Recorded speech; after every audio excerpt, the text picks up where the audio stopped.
Excuses देणारे जे लोक असतात ना, की मला हे जमणार नाही, मला ते जमणार नाही, माझ्याकडे हे नाही आहे, माझ्याकडे ते नाही आहे, हे लोक कधीच पुढे जाऊ शकत नाही. आणि चुकून मागून गेले तरी ते किती काळ तिथे स्टँड करू शकतील याची गॅरंटी खूप कमी आहे.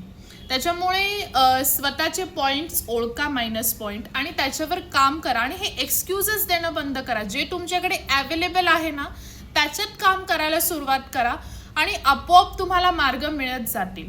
That's it.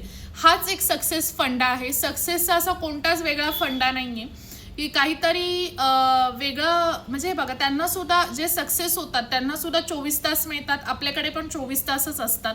सो वेगळा काही असं त्यांच्याकडे ॲडिशनल टाईम नाही आहे. पण तो टाईम आपण कसा युटिलाइज करतो, तो टाईम कसा वापरतो, त्याच्यावर आपण काय ट्रिक्स फॉलो करतो, how can improve in your self actually, ते खूप मॅटर आहे. ते खूप मॅटर करतं. तर प्लीज अंडरस्टँड, ही गोष्ट खूप समजून घ्या की असं काही नसतं.